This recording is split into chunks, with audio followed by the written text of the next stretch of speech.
So hello and welcome back to all. तो यार हम आज केमिस्ट्री का नेक्स्ट चैप्टर डिस्कस करने जा रहे हैं जिसका नाम है स्ट्रक्चर ऑफ एटम। तो स्ट्रक्चर ऑफ एटम क्या है कि जैसे हमने पिछले चैप्टर में डिस्कस किया था कि डाल्टन ने हमारे को ये बताया था कि कोई भी पार्टिकल है, कोई भी सब्सटेंस है, उसकी सबसे छोटा इकाई क्या होती है, वो एक एटम होती है। तो एटम के अंदर भी कुछ पार्टिकल प्रेजेंट है या नहीं है, ये हम इस चैप्टर में देखेंगे। ठीक है, तो एटम के अंदर हमें पता लगा कि एटम के अंदर भी कुछ पार्टिकल मौजूद है जिनका नाम है इलेक्ट्रॉन्स और प्रोटॉन्स। ठीक है, तो इलेक्ट्रॉन और प्रोटॉन्स की डिस्कवरी होते ही डाल्टन की थ्योरी फेल होगी। क्यों? क्योंकि डाल्टन ने क्या कहा था कि किसी पार्टिकल की सबसे टाइनी पार्टिकल जो है वो क्या है, एक एटम है। लेकिन एटम के अंदर भी कुछ पार्टिकल मिल गए जिनको बोला गया इलेक्ट्रॉन और प्रोटॉन। ठीक है, उससे क्या प्रूव हो गया कि Dalton theory fail because of electron and proton। Electron और प्रोटॉन की डिस्कवरी होगी जिसकी वजह से डाल्टन की थ्योरी फेल कर गई। अब इलेक्ट्रॉन की प्रोटॉन की डिस्कवरी हुई कैसे?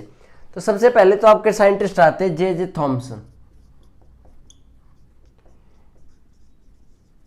इन्होंने क्या किया कि इन्होंने एक अपने अजम्पशन दी, मतलब बेसिकली अजम्पशन थी।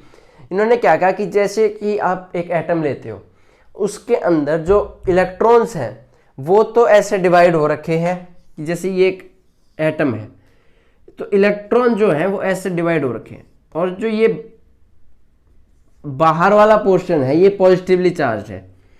ठीक है, तो इन्होंने बोला कि ये बाहर वाला पोर्शन पॉजिटिव चार्ज है और ये आपके इलेक्ट्रॉन्स हो गए। ठीक है, तो ये एक एटम का स्ट्रक्चर दिया इन्होंने बेसिकली। तो जैसे आपने देखा होगा वाटरमेलन या तरबूज जो हम खाते हैं उसमें क्या होता है कि जो बाहर लाल वाला पोर्शन होता है, तो वो लाल वाला पोर्शन क्या है, वो तो इन्होंने दे दिया कि पॉजिटिवली चार्ज है। उसके बाद में जो अंदर वाले नेगेटिव चार्ज है, बीज जो है, उनको इन्होंने बोल दिया कि वो इलेक्ट्रॉन्स है, वो नेगेटिवली चार्ज है। तो ये किसने दिया? थॉमसन ने दिया। अब ये प्रूव नहीं कर पाए ना कि पॉजिटिव चार्ज कहाँ पे ज्यादा है, नेगेटिव चार्ज कहाँ पे ज्यादा है, या फिर दोनों भी होंगे कहीं पे। जब दोनों चीज बराबर होगी तो वो चीज नहीं दे पाए। तो ये इनके ड्रॉबैक्स हो जाते हैं कि ये प्रॉपर तरीके से डिफाइन नहीं कर पाए कि इलेक्ट्रॉन्स कहाँ पे मौजूद है, प्रोटॉन्स कहाँ पे मौजूद है। इन्होंने बस एक रफ आइडिया दे दिया कि ऐसा ऐसा होता है। ठीक है, इसके बाद में आपके साइंटिस्ट आते हैं रदरफोर्ड।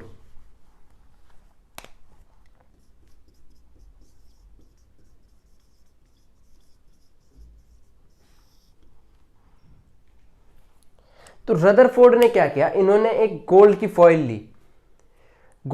ली, उस पर इन्होंने क्या किया, अल्फा पार्टिकल की रेज मारी। अल्फा पार्टिकल क्या होता है? अल्फा पार्टिकल हीलियम के डबली चार्ज्ड आयंस हैं। मैं यहां लिख देता हूं, alpha particle doubly charged helium ions. ठीक है, तो अल्फा पार्टिकल्स क्या है? डबली चार्ज हीलियम आयंस है, उनको हम बोलते हैं अल्फा पार्टिकल। ये किसने बताया? रदरफोर्ड ने बताया आपके।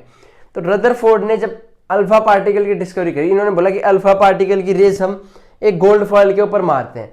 तो गोल्ड फॉइल के ऊपर जब रेज लगती है तो क्या देखा इन्होंने, कुछ रेज जो थी वो तो डायरेक्ट पास कर गई, कुछ रेज थी जो हल्की सी डिफ्लेक्ट कर गई, और बहुत ही रेयर क्वांटिटी में रेज थी जो कि वापस आ गई।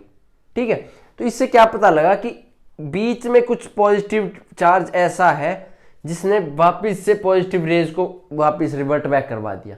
ठीक है, तो इससे ऑब्जर्वेशन ये आई कि some positive charge in between, all right, most space is empty. ज्यादातर स्पेस खाली है। क्यों? क्योंकि कई रेज तो सीधी चलेगी, तो सीधी चलेगी मतलब कोई ऑब्स्ट्रक्शन आया ही नहीं उनके बीच में, डायरेक्ट पास कर गई। तो इससे क्या पता लगा बहुत सारी स्पेस खाली है। अब एक चीज यहां से एक ड्रॉबैक इनका निकल के आया, वो क्या था कि जैसे आप मूव करते हो, आपने देखा होगा जब भी आप मूव कर रहे हो तो आप अगर घड़ी पहन के चलो, वो जिसमें कैलोरीमीटर, स्मार्ट वॉच जिसको बोलते हैं, तो मेरे पास तो है नहीं, वैसे होती है। उसमें क्या होता है कि आपको चलोगे ना, अब तो आपको बता देगा आपने कितनी कैलोरीज बर्न करी, आपने कितनी एनर्जी बर्न करी, आपका हार्ट बीट कितना इंक्रीज। तो इससे क्या पता लगा हमारे को कि ज्यादातर स्पेस जो है वो खाली है, और कुछ स्पेस जो बीच में सेंटर पॉइंट है वो पॉजिटिव है, ताकि इसीलिए वो रिवर्ट बैक करके आ रही है। ठीक है, तो ये आपका रदरफोर्ड के ड्रॉबैक्स हो गए। तो ड्रॉबैक्स को रेक्टिफाई करने के लिए, तो ड्रॉबैक्स हुए क्या, वैसे यहां लिख देता हूं ड्रॉबैक्स। तो पहला तो था कि एनर्जी रिलीज करने चाहिए थी ऑन मूवमेंट, ठीक है, particles must have fallen down.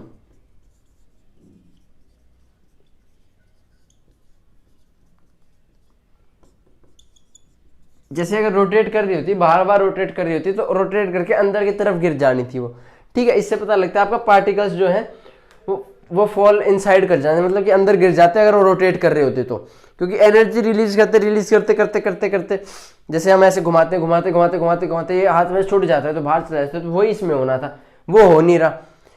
तो इसको देखते हुए हमारे नेक्स्ट साइंटिस्ट जो थे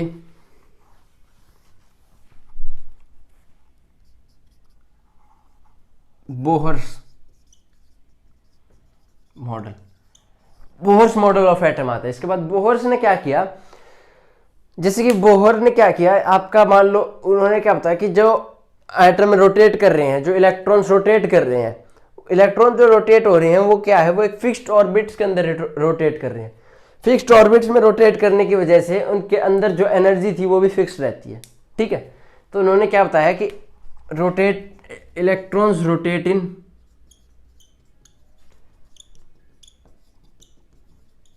fixed orbit do not release energy, ठीक है। तो ये आपके बोहर्स ने बताई। इसके बाद में हमें पता लग गया कि भाई इलेक्ट्रॉन्स जो है वो अपने ऑर्बिट्स में रोटेट करते हैं और एनर्जी रिलीज नहीं करते हैं, और जो most of the positive charge कहाँ होता है वो बीच में पाया जाता है। ये हमारे को बोहर्स मॉडल तक पता लग गया था। इसके बाद में कोई भी डिस्कवरी नहीं हुई, तो इसके बाद में हम अजम्पशन अभी तक यही मान के चल रहे हैं, ठीक है। तो इन्होंने क्या बताया कि एक तो ये बताया इन्होंने कि जो ऑर्बिट होती है उसकी क्वांटिटी कितनी होती है, उसका एक फॉर्मूला होता है 2 × n², ठीक है। तो 2 × n² का उन्होंने फॉर्मूला बताया। ये क्या था, इलेक्ट्रॉन्स इन ऑर्बिट। तो अगर हम पहली ऑर्बिट लेंगे तो उसके अंदर कितने हो जाएंगे 2, अगर हम दूसरी ऑर्बिट लेंगे उसके अंदर कितने हो जाएंगे 8, अगर हम तीसरी लेंगे उसके अंदर कितने हो जाएंगे 18, अगर हम चौथी लेंगे उसके अंदर कितने हो जाएंगे 32। तो ये होगा 2, 8, 18, 32, जिसमें आप इलेक्ट्रॉन्स को डिवाइड करते हो कि पहली ऑर्बिट में 2, उसके बाद 8, उसके बाद 18, उसके बाद 32। ऑलराइट, तो इन्होंने एक चीज़ तो ये बताई। इसके बाद इन्होंने बताया कि जैसे कि हम एक आपको एटम दे दिया जिसकी एटॉमिक नंबर है 8, इसको आपने लिखना है, तो आप पहले लिखोगे 2, पहले ऑर्बिट में आ गए 2, एक यहाँ एक यहाँ, अब कितने बच गए 6, तो अगली ऑर्बिट में कितने आएंगे 6, 1 2 3 4 5 6, ठीक है, ये 6 आ गए। अब इन्होंने बताया कि जो लास्ट ऑर्बिट थी उसकी कैपेसिटी क्या है, वो 8 इलेक्ट्रॉन कंटेन कर सकती है मैक्सिमम, 8 से कम भी नहीं कैरी करेगी, 8 से ज़्यादा भी नहीं करेगी। तो अगर कम कैरी कर रही है तो मतलब कम कैरी कर सकती है, लेकिन 8 से ज़्यादा कैरी नहीं करेगी। तो अब अगर एक कंसेप्ट आता है वैलेंसी का, वैलेंसी क्या होती है कि कितने इलेक्ट्रॉन वो अभी भी और एकोमोडेट कर सकता है अपने आउटर मोस्ट सेल में। तो इसके अंदर कितने हैं, 6 प्रेजेंट है अभी, तो कितने और एकोमोडेट कर सकता है, या तो 2 रखेगा ये, या तो 8 रखने पड़ेंगे इसको। तो अगर इसको 8 रखने हैं तो उसके लिए क्या करना पड़ेगा, इसको 2 गेन करने पड़ेंगे बाहर से। अगर इसको 2 रखने तो 6 लूज करने पड़ेंगे, 6। तो 6 लूज करना आसान है, 2 गेन करना आसान है। 6 इतने ज्यादा वो गेन करेगा, इससे बेटर है वो 2 लूज कर 2 गेन कर ले, इससे बढ़िया है कि वो अगर वो 6 लूज करेगा, इससे बेटर है वो 2 गेन कर ले। ऑलराइट, तो इससे हमें क्या पता लगा कि 2 वो गेन करेगा। तो गेन अगर जब भी करेगा तो वैलेंसी क्या हो जाएगी, नेगेटिव हो जाएगी, ठीक है। अगर यही उसके पास सिर्फ 2 प्रेजेंट होते तो वो क्या करता, 2 लूज करता बजाय कि 6 लेने के, तो 2 लूज कर देता, उसकी वैलेंसी क्या हो जाती, पॉजिटिव, 2 पॉजिटिव। जितने लूज करेगा उतना, अगर दे रहा है मतलब कि अगर लूज कर रहा है, अगर आप किसी भी चीज को अपने से दान कर रहे हो या कुछ भी कर रहे हो तो आपके अंदर पॉजिटिविटी आती है, तो पॉजिटिविटी आती है तो इसीलिए वैलेंसी का साइन भी पॉजिटिव हो जाता है। ये कोई तरीका नहीं है, बस याद करने का तरीका है। और अगर आप और उसका ऑपोजिट क्या हो जाएगा, नेगेटिव हो जाएगा। ठीक है, तो ये हो गया वैलेंसी। इसके बाद में कंसेप्ट आता है आपका कि भाई एटॉमिक नंबर क्या होता है। Atomic number, atomic mass. तो जैसे कि एक एटम है, जेड, एक्स से हम डिनोट कर दिया, जेड से हम डिनोट करते हैं एटॉमिक नंबर को, ए से हम डिनोट करते हैं मास को, जेड एक्स ए। अब जेड क्या होता है, एटॉमिक नंबर। जैसे हाइड्रोजन है, हाइड्रोजन का 1 1। ठीक है, तो एटॉमिक नंबर क्या होता है, नंबर ऑफ प्रोटॉन, उसके अंदर कितने प्रोटॉन मौजूद हैं वो क्या हो जाएगा, उसका एटॉमिक नंबर हो जाएगा। एटॉमिक मास क्या, proton plus number of neutrons, वो क्या हो जाता है आपका मास नंबर हो जाता है। ठीक है, तो ये हो गया आपका। इसके बाद में आपका कंसेप्ट आता है एक, जिसको हम बोलते हैं आइसोटोप। आइसोटोप क्या होता है, टोप वर्ड से याद रखो। जैसे कि हाइड्रोजन है,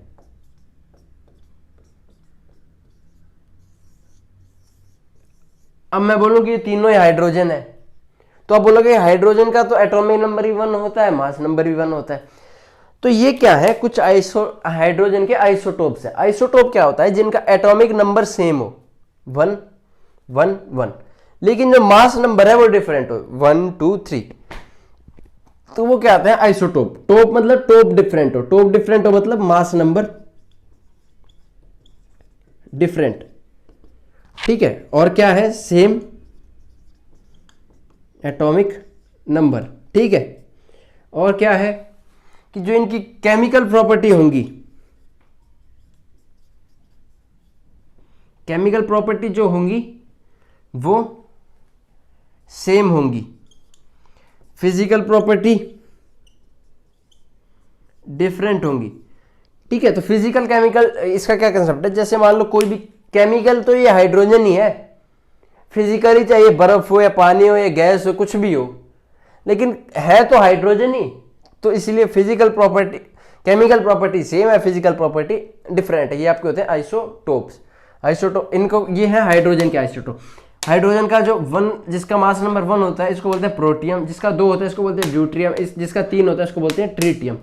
ठीक है, तो हाइड्रोजन ही एक ऐसा एटम है जिसके हमने आइसोटोप्स के नेम दे रखे हैं, जैसे कि प्रोटियम, ड्यूट्रियम, ट्रीटियम। ठीक है, और कुछ पॉइंट्स हैं, ये इंपॉर्टेंट है।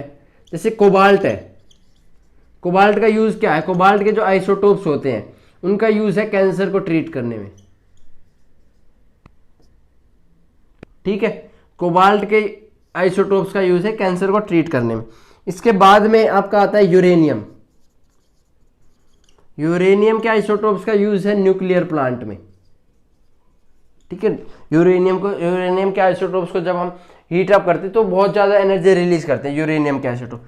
इसके बाद में आयोडीन के जो आइसोटोप्स हैं उनका काम है गोएटर को ट्रीट करना। ठीक है, ये कुछ पॉइंट्स थे, ये इंपॉर्टेंट है। इन पे क्वेश्चन, एक इस पे तो आ रखा है, इस पे भी आ रखा है, इस पे भी आ रखा है, तीनों पे आ रखा है। तो क्या होता है, इस बार पूछ ली, क्योंकि साइंस के क्वेश्चन रिपीट होते हैं। ये हो गया आइसोटोप। इसके बाद में आपका आता है आइसोमर्स। ठीक है, तो आइसोमर्स क्या होता है, आइसोमर्स होता है जिसका सेम एटम हो लेकिन शेप डिफरेंट हो। जैसे कि कार्बन के आइसोमर्स, जैसे डायमंड है, आपने देखा होगा डायमंड है, कोल है, ये क्या है, सारे आइसोमर्स हैं। इनकी क्या है, शेप जो है वो अलग है, लेकिन है क्या, कार्बन के आइसोमर्स, इनकी शेप अलग है लेकिन है सेम एटम के। ये हो गया आइसोमर। इसके बाद में एक बच गया आपका लास्ट, आइसोबार। आइसोबार्स में क्या होता है कि बार क्या होता है, जैसे कि एक बार लगा हुआ है, ऊपर से क्या है, सारे हाथ पकड़े तो सेम लेवल पे पकड़ा जाएगा, है ना। तो मतलब कि ऊपर वाली जो चीज होती है ना, ऊपर वाली क्या होती है, mass number. Mass number same है, एटॉमिक नंबर डिफरेंट है। आपको बस इतना याद रखना है आइसोबार्स के अंदर। आपको ज्यादातर आइसोटोप से ही पूछता है, क्योंकि आइसोटोप के अंदर क्वेश्चन बनते हैं, आइसोबार से क्वेश्चन ज्यादा बनता नहीं है। ठीक है, तो बस आपका ये चैप्टर था स्ट्रक्चर ऑफ एटम। जितना एनसीईआरटी में दिया था हमने सारा कर लिया, and believe me it will be helpful to you. and I hope you all had enjoyed the video, and thank you and thanks for watching and best of luck.